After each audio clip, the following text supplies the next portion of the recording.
नमस्कार दोस्तों, स्वागत है आप सभी का आपके अपने यूट्यूब चैनल ऑब्जेक्टिव सेंटर पर। दोस्तों, जो हम लोगों का फिटर फर्स्ट ईयर का निम्मी का क्वेश्चन चल रहा था, उसी का दोस्तों आज हम लोगों का है 5वां वीडियो। और ये जो 5वां चैप्टर है हम लोगों का है ड्रिलिंग का। तो ड्रिलिंग के जितने भी क्वेश्चन हैं हम लोग सिंगल वीडियो में कवर करने वाले हैं, और वो भी पूरा फास्ट तरीके से, ठीक है। और वीडियो अच्छा लगेगा तो वीडियो को जरूर लाइक करिएगा। जिनको PDF डाउनलोड करना है, लिंक आपको डिस्क्रिप्शन बॉक्स में दिया गया है, ठीक। तो चलिए स्टार्ट करते हैं। अब दोस्तों यहाँ पर हम लोगों का अगला चैप्टर शुरू होता है, मॉड्यूल 1 ड्रिलिंग, ठीक है। यहाँ पर काफ़ी सारे अच्छे अच्छे क्वेश्चन आपको देखने को मिलेंगे। तो चलिए स्टार्ट करते हैं। यहाँ पर देखिए पहला क्वेश्चन क्या कह रहा है कि रीमर में यक्स के रूप में चिन्हित कोण का नाम बताना है। तो दोस्तों यहाँ पर जो यक्स एंगल दिखाया गया है ये आपका कहलाता है हेलिक्स एंगल, ठीक है। ऑप्शन नंबर सी करेक्ट हो जाएगा, हेलिक्स एंगल। दूसरा क्वेश्चन यहाँ पर कहा गया है कि ड्रिल किए गए छेद को फिनिश करने की प्रक्रिया का नाम क्या है। तो देखिए ड्रिल किए गए छेद को फिनिश करने की जो प्रक्रिया होती है उसको हम लोग रीमिंग बोलते हैं, ठीक है। तीसरा क्वेश्चन है, क्यों हैंड रीमर के दांतों में असमान अंतराल होता है। तो हैंड रीमर के दांतों में जो असमान अंतराल होता है वो होता है आपका चैटरिंग को कम करने के लिए, ठीक है। तो रिड्यूस चैटरिंग यहाँ पर आपका करेक्ट आंसर हो जाएगा कि चैटरिंग कम करने के लिए हैंड रीमर के दांतों में असमान अंतराल रखा जाता है, ठीक है। अब देखिए यहाँ पर चौथा क्वेश्चन है कि ट्विस्ट ड्रिल में क्लियरेंस एंगल का उद्देश्य क्या है। तो देखिए जो ट्विस्ट ड्रिल होता है इसमें जो क्लियरेंस एंगल दिया जाता है उसका मेन पर्पज रहता है कि ड्रिल के किनारों के घर्षण को रोकना, ठीक है। तो यहाँ पर ऑप्शन नंबर आपका डी करेक्ट हो जाएगा, ड्रिल के किनारों के घर्षण को रोकना। पांचवा क्वेश्चन यहाँ पर कहा गया कि रिवेटिंग के लिए काउंटर सिंकिंग का एंगल कितना होता है। तो देखिए रिवेटिंग के लिए जो काउंटर सिंकिंग का एंगल होता है वह 75 डिग्री होता है, ठीक है। तो ऑप्शन नंबर ए करेक्ट हो जाएगा, 75 डिग्री। अब देखिए यहाँ पर छठा क्वेश्चन कहा गया है कि ड्रिलिंग करते समय ड्रिल के ओवरहीट होने का क्या कारण है। तो देखिए ड्रिलिंग करते समय ड्रिल जो ओवरहीट होता है उसका मेन रीजन रहता है कि क्लियरेंस एंगल अगर सही नहीं है तो क्या होता है, जो ड्रिल होता है वह ओवरहीट होने लगता है। तो यहाँ पर ऐसा ऑप्शन नंबर सी में दिख रहा है कि क्लियरेंस एंगल सही नहीं है, ठीक है। तो ऑप्शन नंबर सी करेक्ट हो जाएगा कि ड्रिलिंग करते समय ड्रिल के ओवरहीट होने का कारण है क्लियरेंस एंगल का सही न होना, ठीक है। सातवां क्वेश्चन है यहाँ पर कि दी गई गहराई के लिए छिद्र को बड़ा करने के लिए ऑपरेशन का नाम क्या है। तो देखिए दी गई गहराई के लिए छिद्र को बड़ा करने का जो ऑपरेशन होता है वह आपका कहलाता है काउंटर बोरिंग, ठीक है।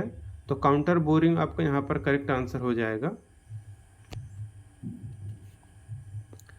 आठवां क्वेश्चन यहाँ पर कहा गया है, यदि ड्रिल का क्लियरेंस एंगल अधिक है तो क्या होगा। तो देखिए अगर क्लियरेंस एंगल अधिक है ड्रिल का तो वहाँ पर क्या होता है कि cutting edge will become weak, cutting edge कमज़ोर हो जाता है, ठीक है। ऑप्शन नंबर यहाँ पर सी करेक्ट हो जाएगा। अब देखिए अगला क्वेश्चन यहाँ पर 9वां क्वेश्चन कह रहा है कि यदि ड्रिलिंग के दौरान स्पिंडल केंद्र से बाहर चल रहा है तो क्या होगा।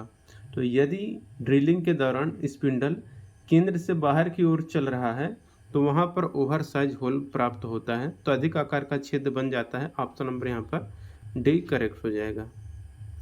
अब देखिए यहाँ पर 10 नंबर का क्वेश्चन कह रहा है कि थ्रेड के यक्स के रूप में चिन्हित तत्व का नाम क्या है। यहाँ पर दोस्तों जो यक्स पार्ट ये दर्शाया गया है यह यक्स पार्ट आपका पिच कहलाता है। तो यहाँ पर आपका करेक्ट आंसर हो जाएगा pitch, option number c correct हो जाएगा पिच। 11 नंबर का क्वेश्चन यहाँ पर देखिए क्या कह रहा है कि एक ग्राइंडिंग व्हील जिसका कि विनिर्देशन यहाँ पर 32A 46H8V है, इसमें ए किसको बताता है। तो ये बताता है आपका टाइप्स ऑफ अब्रेसिव, यानी कि अब्रेसिव के प्रकार को बताता है, ठीक है। अब देखिए यहाँ पर है अगला क्वेश्चन कि कॉन्सेंट्रिक चलने के लिए नए ग्राइंडिंग व्हील को लगाने के बाद क्या करना चाहिए। तो देखिए कॉन्सेंट्रिक चलने के लिए नए ग्राइंडिंग व्हील को लगाने के बाद जो करना चाहिए वो करना चाहिए आपको ट्रूइंग। तो ट्रूइंग आपका करेक्ट आंसर हो जाएगा। 13 नंबर क्वेश्चन है कि ब्लास्ट फर्नेस से कौन सा उत्पाद प्राप्त होता है। तो देखिए दोस्तों ब्लास्ट फर्नेस मतलब होता है आपका वात्या भट्ठी। तो वात्या भट्ठी से आपका पिग आयरन यानी कि कच्चा लोहा प्राप्त होता है। कास्ट आयरन किससे प्राप्त होता है, तो ये होता है आपका क्यूपोला फर्नेस से। तो cast iron cupola furnace. Wrought iron जो होता है ये आपका पुडलिंग भट्ठी से प्राप्त होता है, ठीक है।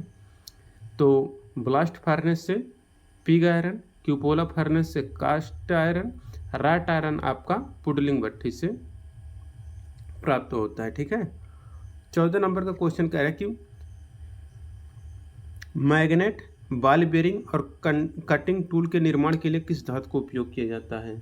तो देखिए, मैग्नेट, बॉल बेयरिंग और कटिंग टूल के निर्माण के लिए हम लोग कोबाल्ट का प्रयोग करते हैं। ठीक। अगला क्वेश्चन यहाँ पर देखिए क्या कह रहा है।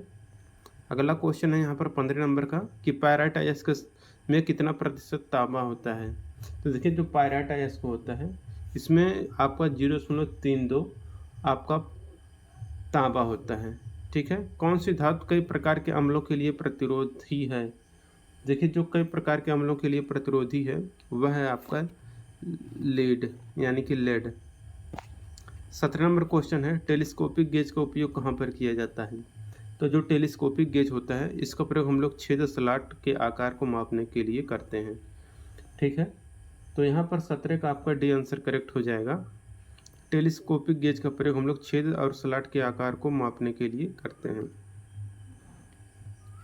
अगला क्वेश्चन देखिए क्या कह रहा है कि सतह के पास टूटे हुए स्टड को निकालने के लिए कौन सी विधि उपयुक्त है? तो सतह के पास टूटे हुए स्टड को निकालने के लिए हम लोग जो यूज करते हैं वह प्रिक पंच का प्रयोग करते हैं। तो प्रिक पंच यहाँ पर आपका करेक्ट आंसर हो जाएगा, प्रिक पंच। काउंटर सिंक हेड स्क्रू का एंगल कितना होता है? तो देखिए, काउंटर सिंक हेड स्क्रू का जो एंगल होता है वह आपका 90 डिग्री होता है। ठीक है। अब चलते हैं हम लोग अगले क्वेश्चन पर। अगला क्वेश्चन देखिए क्या कह रहा है। यहाँ पर कह रहा है कि ड्रिल बिट में यक्स के द्वारा चिन्हित किया गया एंगल का नाम क्या है? तो ये जो एंगल बनता है दोस्तों, यह आपका कहलाता है क्लियरेंस, लिप क्लियरेंस एंगल। ठीक है। ऑप्शन नंबर डी करेक्ट हो जाएगा, लिप क्लियरेंस एंगल। अगला क्वेश्चन है कि ड्रिल बिट में हेलिक्स एंगल किस कोण से निर्धारित होता है? तो देखिए, ड्रिल बिट में जो हेलिक्स एंगल होता है यह निर्धारित होता है आपका रैक एंगल से। ठीक है। अब यहाँ पर 22 नंबर का क्वेश्चन कर रहा है, what is the use of reamer? Reamer का उपयोग क्या है? तो देखिए, रीमर जो होता है इसका प्रयोग हम लोग करते हैं कि finish to correct size of the drill hole, drill किए गए छेद को सही आकार की फिनिशिंग करना। ठीक है। तो इसी के लिए हम लोग रीमर का प्रयोग करते हैं। और 23 नंबर क्वेश्चन है कि twist and type an twist drill का उद्देश्य क्या है? तो देखिए, टाइप एन ट्विस्ट ड्रिल का जो उद्देश्य रहता है ये यूज करते हैं हम लोग सामान्यतः निम्न कार्बन स्टील के लिए उपयोग किया जाता है। ठीक है। और 24 नंबर का क्वेश्चन कह रहा है कि कौन सा रीमर में लंबा टेपर लीड होता है? तो देखिए, जौन सी रीमर में लंबा टेपर लीड होता है यह रहता है आप लोगों का हैंड रीमर। तो यहाँ पर हैंड रीमर ही आपका करेक्ट आंसर हो जाएगा। लंबा टेपर लीड होता है वह हैंड रीमर में होता है। अब देखिए, अगला क्वेश्चन यहाँ पर क्या कह रहा है कि पायलट के साथ हैंड रीमर में पायलट का कार्य क्या है? तो देखिए, पायलट के साथ हैंड रीमर में पायलट का जो कार्य होता है यह रहता है आपका कि keep reamer concentric with hole to be reamed, reamer को रिम्ड होने वाले होल के साथ कॉन्सेंट्रिक करने के लिए। ठीक है। अब देखिए, यहाँ पर 26 नंबर क्वेश्चन है कि ड्रिल के बिंदु कोण को कौन तय करता है? तो देखिए, ड्रिल के बिंदु कोण को यानी कि जो पॉइंट एंगल होता है इसको जो तय करता है वह करता है आपका जॉब मटेरियल। तो जॉब मटेरियल आपका करेक्ट आंसर हो जाएगा। 27 नंबर क्वेश्चन है कि 10 mm के छेद की रिमिंग करने के लिए ड्रिल आकार क्या होगा अगर अंडर साइज 0.2 mm और ओवर साइज 0.05 mm है? तो यह होगा आपका 9.75 mm। ठीक है। आपका करेक्ट आंसर हो जाएगा। अब देखिए, यहाँ पर 28 नंबर का क्वेश्चन क्या कह रहा है। कह रहा है कि इस टूल का नाम क्या है? तो ये जो दोस्तों आपको दिखाया गया है यह आपका कहलाता है स्टार व्हील ड्रेसर। तो स्टार व्हील ड्रेसर आपका करेक्ट आंसर हो जाएगा। 29 नंबर का क्वेश्चन कह रहा है यहाँ पर कि कौन ग्राइंडिंग व्हील में बांड की ताकत को इंगित करता है? तो देखिए, ग्राइंडिंग व्हील में बांड की जो ताकत को इंगित करता है यह रहता है आपका ग्रेड। तो यहाँ पर ग्रेड ऑप्शन नंबर यहाँ पर बी करेक्ट हो जाएगा, ग्रेड। ठीक है। अब देखिए, अगला क्वेश्चन क्या कह रहा है। 30 नंबर का कह रहा है कि उस दोष का नाम बताइए अगर ग्राइंडिंग व्हील की सतह चिकनी और चमकदार हो जाए। तो देखिए, जब ग्राइंडिंग व्हील का सतह चिकना और चमकदार हो जाए तो वो जो दोष उत्पन्न होता है वह आपका कहलाता है ग्लेजिंग। ठीक है। अब देखिए, यहाँ पर 31 नंबर क्वेश्चन है कि क्यों कृषि उपकरण राट आयरन यानी कि पिटवा लोहे से बनाए जाते हैं। तो कृषि उपकरण जो राट आयरन से बनाए जाते हैं वो इसलिए बनाया जाता है क्योंकि वो राट आयरन जो होता है वो आपको कोरोजन रेजिस्टेंट यानी कि जंग प्रतिरोधी होता है। ठीक है। 32 नंबर का क्वेश्चन यहाँ पर कह रहा है कि ब्लास्ट फर्नेस में यक्स के रूप में चिन्हित भाग का नाम क्या है। तो देखिए यहाँ पर यक्स पार्ट ये जो दिखाया गया है ये आपका कहलाता है ट्वियर। तो ट्वियर से यहाँ पर कहलाता है और ट्वियर के द्वारा हम लोग वायु का जो झोंका होता है यानी होता है उसको हम लोग भट्ठी के अंदर प्रवेश करते हैं। ठीक है। और कास्ट आयरन एलॉय में कार्बन कंटेंट की रेंज क्या है। तो देखिए कास्ट आयरन एलॉय में कार्बन कंटेंट की जो रेंज होती है यह कार्बन का जो रेंज होता है यह होता है आपका 2 से 4%। ठीक है।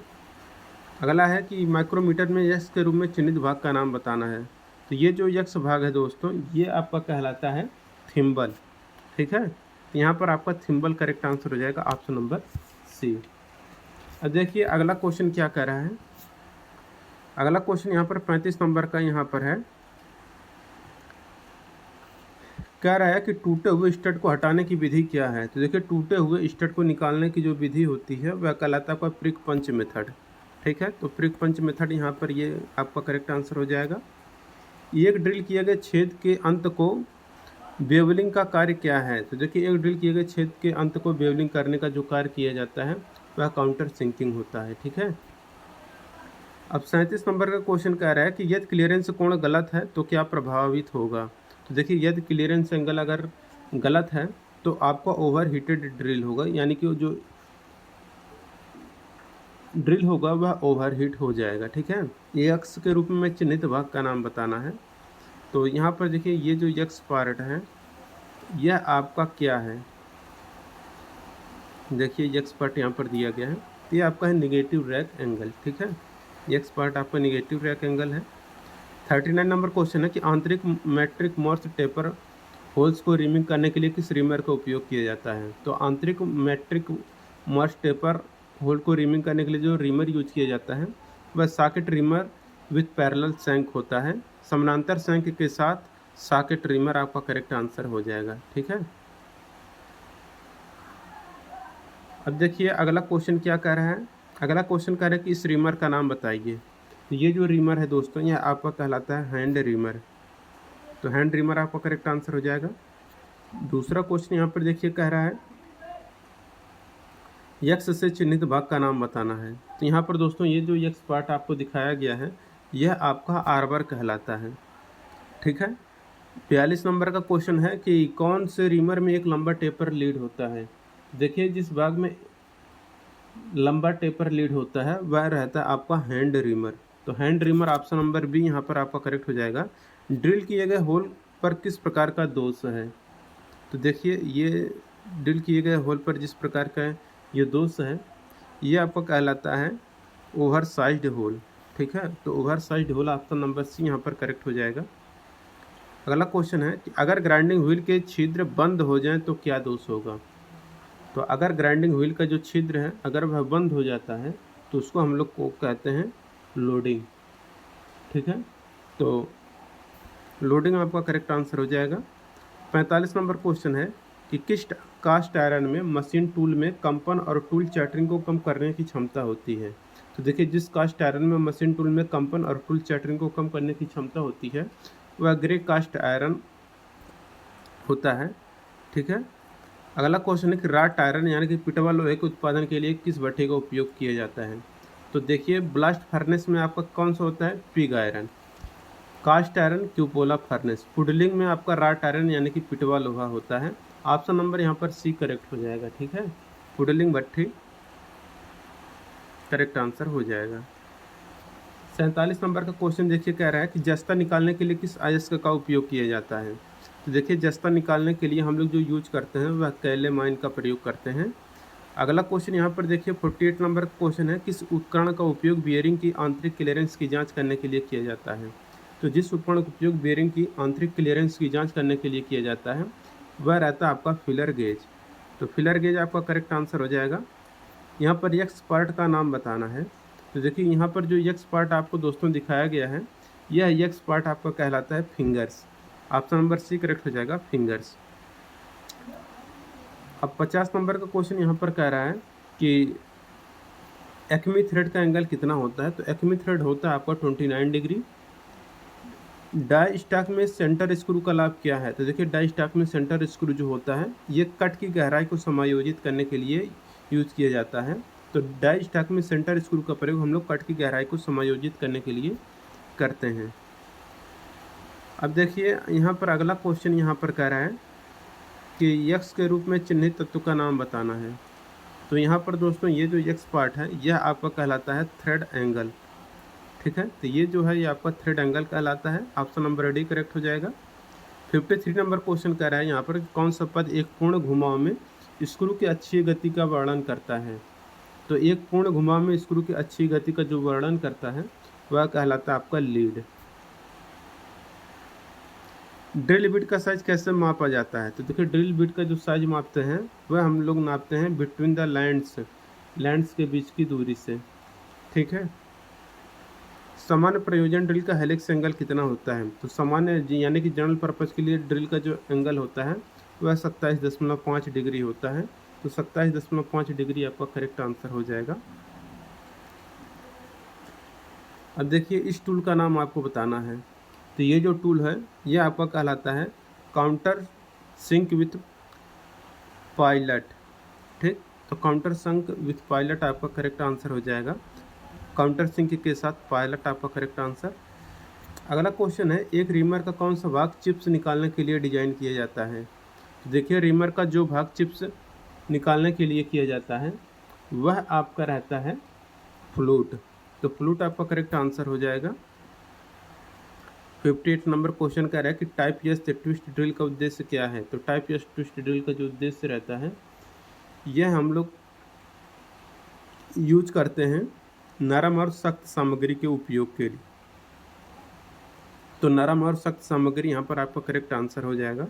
अगला क्वेश्चन कह रहा है कि ड्रिलिंग में रफ छेद होने का मुख्य कारण क्या है। देखिए ड्रिलिंग में रफ छेद होने का जो मुख्य कारण होता है वह रहता है आपका कि ड्रिल के कटिंग एज काटने में तेज नहीं है। तो ड्रिल के कटिंग एज काटने में तेज नहीं है। ऑप्शन नंबर यहाँ पर डी करेक्ट होगा। देखिए 22 mm डायमीटर रिमिंग छेद को परिष्कृत करने के लिए ड्रिल आकार का निर्धारण करें। तालिका के अनुसार अंडर साइज 0.2 है और ओवर साइज 0.05 mm है। यह आएगा आपका 18.75 आपका करेक्ट आंसर। ये कौन सा ऑपरेशन दिखाया गया है। तो ये आपका है दोस्तों आपका काउंटर बोरिंग का। तो काउंटर बोरिंग ऐसा आपका कहाँ पर दिख रहा है ऑप्शन नंबर डी में। ऑप्शन नंबर डी आपका करेक्ट आंसर हो जाए काउंटर बोरिंग। यदि ड्रिल छिद्र आकार से बड़ा है तो क्या कारण बनता है। तो देखिए यदि ड्रिल छिद्र ड्रिल आकार से बड़ा है तो उसका कारण बनता है कि unequal angle of cutting edge, कर्तन किनारे के असमान कोण आपका करेक्ट आंसर हो जाएगा। अब देखिए अगला क्वेश्चन यहाँ पर 63 नंबर का क्वेश्चन क्या कह रहा है। कह रहा है कि चूड़ी के दोनों सतहों से जुड़ने वाली शीर्ष सतह को क्या कहते हैं। तो देखिए चूड़ी के दोनों सतहों से जुड़ने वाली शीर्ष सतह जो होती है उसको हम लोग क्रेस्ट कहते हैं। अगला क्वेश्चन है ग्राइंडिंग व्हील के विनिर्देशन में वी किसको बताता है। तो वी जो होता है दोस्तों यहाँ पर ये बॉन्ड को बताता है। ठीक है, 65 नंबर क्वेश्चन है कि डाई स्टील की ग्राइंडिंग के लिए किस प्रकार के अब्रेसिव पहिया का उपयोग किया जाता है। तो डाई स्टील की ग्राइंडिंग के लिए जो हम लोग अब्रेसिव पहिया यूज करते हैं वह रहता है वाइट एल्युमिनियम ऑक्साइड। तो सफ़ेद एल्युमिनियम ऑक्साइड आपका करेक्ट आंसर हो जाएगा। अगला क्वेश्चन है कौन सा शब्द व्यक्तिगत अपघर्षक ग्रेन्स के बीच मौजूद बॉन्ड की मात्रा को इंगित करता है। तो यह रहता है आपका स्ट्रक्चर यानी कि संरचना। अब 67 नंबर क्वेश्चन है वर्नियर माइक्रोमीटर में एक्स के रूप में चिन्हित भाग का नाम क्या है। तो ये जो है आपका यह आपका है वर्नियर डिवीजन कहलाता है। तो वर्नियर डिवीजन या मेन स्केल यही होता है आपका। यहाँ पर ऑप्शन नंबर करेक्ट हो जाएगा डी। करेक्ट टेलीस्कोपिक गेज में एक्स के रूप में चिन्हित भाग का नाम बताना है। तो यह आपका टेलीस्कोपिक लेग है आपको जो एक्स पार्ट दर्शाया गया है। ये जो टूल है कौन सा टूल है। तो ये आपका टूल है दोस्तों ये जो कहलाता है ये आपका कहलाता है काउंटर सिंक टूल। तो काउंटर सिंक टूल आपका करेक्ट आंसर हो जाएगा। अब देखिए 70 नंबर का क्वेश्चन यहाँ पर क्या कह रहा है। कह रहा है कि ड्रिल बिट में एक्स रूप में चिन्हित कोण का नाम बताना है। तो ये जो एंगल है दोस्तों, यह आपका कहलाता है पॉइंट एंगल। ऑप्शन नंबर यहाँ पर सी करेक्ट हो जाएगा, पॉइंट एंगल। ठीक। यक्स के रूप में चिन्हित भाग का नाम बताना है। तो यहाँ पर जो यक्स पार्ट दिखाया गया है, यह आपका फेस कहलाता है। ठीक। यह कौन सा कोण ड्रिल के रैक कोण को निर्धारित करता है? तो देखिए, जो कोण ड्रिल के रैक एंगल को निर्धारित करता है, यह आपका कहलाता है हेलिक्स एंगल। 15 mm डायामीटर के रिमिंग छेद के लिए ड्रिल आकार क्या होता है? तो यह होता है आपका 14.75 mm। अब देखिए, ड्रिलिंग ऑपरेशन में ड्रिल किए गए छेद क्यों ओवर साइज होते हैं? तो देखिए, ड्रिलिंग ऑपरेशन में ड्रिल किए गए छेद जो ओवर साइज होते हैं, ये होते हैं आपके अनइक्वल लिप लेंथ के कारण, असमान लिप लंबाई के कारण। ऑप्शन नंबर बी करेक्ट होगा। 75 नंबर क्वेश्चन कह रहा है कि ड्रिल किए गए छिद्र पर फ्लैट सीट बनाने वाले ऑपरेशन का नाम क्या है? तो देखिए, ड्रिल किए गए छिद्र पर फ्लैट सीट बनाने वाला जो ऑपरेशन होता है, वह आपका कहलाता है स्पॉट फेसिंग। स्पॉट फेसिंग आपका करेक्ट आंसर हो जाएगा। अगला क्वेश्चन यहाँ पर देखिए कह रहा है कि ड्रिल में फ्लूट का उद्देश्य क्या है? तो देखिए, ड्रिल में जो फ्लूट का उद्देश्य रहता है, वो किया जाता है to drive out the chip. Chip को बाहर निकालने के लिए हम लोग ड्रिल में फ्लूट का निर्माण करते हैं। अब देखिए, थ्रेडेड होने वाले छेद पर उपयोग किए जाने वाले काउंटरसिंक के टूल का एंगल कितना होता है? तो ये होता है 120 degree. Option number D correct हो जाएगा। अब अगला क्वेश्चन यहाँ पर कह रहा है कि बाहरी चूड़ी के ब्लैंक साइज जहाँ पी इक्वल टू पिच और डी इक्वल टू गहराई है की गणना करने का सूत्र क्या है? ये कैपिटल डी इक्वल टू होता है small D minus P by 10। यहाँ पर आपका ऑप्शन नंबर ए करेक्ट हो जाएगा। अब अगला क्वेश्चन यहाँ पर देखिए क्या कह रहा है 79 नंबर का, कि ये जो डाई है, इस डाई का नाम आपको बताना है। तो ये जो डाई है दोस्तों, यह आपका कहलाता है हाफ डाई। हाफ डाई यहाँ पर आपका करेक्ट आंसर हो जाएगा। 80 नंबर का क्वेश्चन कह रहा है किस प्रकार की चूड़ी के रूट और क्रेस्ट अर्धवृत्त बनाते हैं? तो ये जो रहता है, यह आपका रहता है आपका नकल थ्रेड। तो knuckle thread option number c correct हो जाएगा। अब देखिए, यहाँ पर 81 नंबर का क्वेश्चन क्या कह रहा है, कह रहा है कि ग्राइंडिंग व्हील विनिर्देशन में 5 क्या दर्शाता है? ये तो ये जो 5 है दोस्तों, यहाँ पर देखिए, यहाँ पर ये जो 5 है, ये 5 आपका स्ट्रक्चर को बताता है, संरचना को। ठीक। यह है कि ड्रेसिंग कास्टिंग के लिए ढलाई में किस प्रकार के बॉन्डेड पहिए का उपयोग किया जाता है? तो इसके लिए हम लोग रेजोनाइड बॉन्ड का प्रयोग करते हैं। 83 नंबर क्वेश्चन है सीमेंटेड कार्बाइड को ग्राइंड करने के लिए किस प्रकार के अब्रेसिव का उपयोग किया जाता है? तो सीमेंटेड कार्बाइड को ग्राइंड करने के लिए जो हम लोग अब्रेसिव यूज करते हैं, वह ग्रीन सिलिकॉन कार्बाइड का प्रयोग हम लोग करते हैं। अगला क्वेश्चन यहाँ पर कह रहा है कि एक वर्नियर माइक्रोमीटर के एक वर्नियर डिवीजन का मान कितना होता है? तो एक वर्नियर माइक्रोमीटर के एक वर्नियर डिवीजन का मान 0.009 mm होता है। अगला क्वेश्चन कह रहा है कि टेलीस्कोपिक गेज में यक्स के रूप में चिन्हित भाग का नाम बताना है। तो ये जो यक्स पार्ट है दोस्तों, ये आपका प्लंजर लॉक कहलाता है। तो यहाँ पर आपका ऑप्शन नंबर सी करेक्ट हो जाएगा। ठीक। 86 नंबर का क्वेश्चन है कि टूटे हुए स्टड को निकालने की विधि क्या है? तो ये जो टूटा हुआ स्टड है, ये आपका कहलाता है इजी आउट। 87 नंबर क्वेश्चन है कि मशीन टूल्स के लिए ग्रे कास्ट आयरन का व्यापक रूप से उपयोग क्यों किया जाता है? तो मशीन टूल के लिए ग्रे कास्ट आयरन का व्यापक रूप से जो उपयोग किया जाता है, वो किया जाता है रिड्यूस वाइब्रेशन, यानी कि कंपन को कम करने के लिए। ऑप्शन नंबर यहाँ पर बी करेक्ट हो जाएगा। अगला क्वेश्चन यहाँ पर कह रहा है कि M20x15 के लिए टेप ड्रिल साइज कितना होता है? तो इसके लिए टेप ड्रिल साइज होता है 18.5 mm, और 16 mm रिमर के लिए जो ड्रिल छेद का साइज होता है, वह होता है आपका 15.75 mm। ठीक। चलते हैं अगले क्वेश्चन पर। कह रहा है यक्स के रूप में चिन्हित पार्ट का नाम बताना है। तो यहाँ पर ये जो आपको दिखाया गया है, यह आपका कहलाता है बेवल पिनियन। तो बेवल पिनियन आपका करेक्ट आंसर हो जाएगा। ऑप्शन नंबर बी वाला करेक्ट हो जाएगा, बेवल पिनियन। ठीक है। 91 नंबर क्वेश्चन कह रहा है कि 10 mm व्यास की रिमिंग के लिए ड्रिल किए गए छेद का साइज क्या होता है? तो 10 mm का अगर करना है तो 9.75 mm आपका यहाँ पर करेक्ट आंसर होगा। अब हैंड ड्रीमर में यक्स से चिन्हित भाग का नाम बताना है। यहाँ पर जो यक्स भाग है दोस्तों, ये आपका कहलाता है टेपर लीड एंगल। तो टेपर लीड एंगल आपका करेक्ट आंसर हो जाएगा। अगला क्वेश्चन है कि ड्रिल के व्यास की तुलना में ड्रिल किए गए छिद्र आकार में अधिक क्यों होते हैं। तो ड्रिल के व्यास की तुलना में ड्रिल किए गए छिद्र आकार में अधिक होते हैं, इसका मेन रीजन रहता है आपका कि unequal length of cutting edge की असमान लंबाई। थ्रेडिंग के लिए ड्रिल किए गए छेद के अंत में चैम्फरिंग के लिए काउंटर सिंक के कोण कितना होता है। तो काउंटर सिंक के कोण होता है 120 डिग्री। ठीक है दोस्तों, जिनको भी यह PDF डाउनलोड करना है तो आप लोग क्रोम खोलिएगा अपना ब्राउज़र, उस पर सर्च करिएगा ITI सरकारी रिजल्ट, और जैसे सर्च करेंगे आपके सामने इस तरह का वेबसाइट आ जाएगा। इस ऑफिशियल वेबसाइट पर आपको आ जाना है। इसके बाद यहाँ पर आपको 3 लाइन दिखेगा, बस इस 3 लाइन पर आपको क्लिक करना है और यहाँ पर नीचे आपको दिखेगा ITI एग्ज़ाम का एक सेक्शन। इस ITI एग्ज़ाम वाले सेक्शन पर क्लिक करेंगे, यहाँ पर ITI एग्ज़ाम से संबंधित जो भी सूचना रहता है DGT के द्वारा दिया गया, वो सब सूचना आपको यहाँ पर प्रदर्शित कर दिया जाता है। जैसे कि जो भी अपडेट रहते हैं एडमिट कार्ड रिजल्ट ट्रांसफ़र की ऑफिशियल DGT के द्वारा, वो मिल जाता है। बाकी आपको अपना एडमिट कार्ड रिजल्ट ट्रांसफ़र की ITI का सर्टिफिकेट डाउनलोड करने का लिंक मिल जाएगा, और यहाँ पर नीचे आपको निम्मी क्वेश्चन बैंक डाउनलोड करने का लिंक मिल जाएगा, और यहाँ से आपको अपना ITI का टेलीग्राम ग्रुप ऑफिशियल मिल जाएगा। इसको जरूर ज्वाइन कर लीजिएगा टेलीग्राम ग्रुप। क्वेश्चन बैंक पर क्लिक करेंगे तो देखिए आपका क्वेश्चन बैंक है। इस ब्लू वाले लिंक पर क्लिक करेंगे तो आपका MCQ हो जाएगा, और पहले चैप्टर के यहाँ पर वीडियो सोल्यूशन मिल जाएगा। वीडियो वाले रेड कलर पर क्लिक करेंगे, और जिनको PDF डाउनलोड करना है तो यहाँ पर देखिए ब्लैक कलर से है PDF फाइल यहाँ पर दिया गया है। आप इस पर क्लिक करके आप अपना PDF फाइल डाउनलोड कर सकते हैं। फिटर का देखिए यहाँ पर फर्स्ट ईयर का यहाँ पर देखिए पूरा वीडियो सोल्यूशन दिया गया है, मैराथन वीडियो भी उपलब्ध है।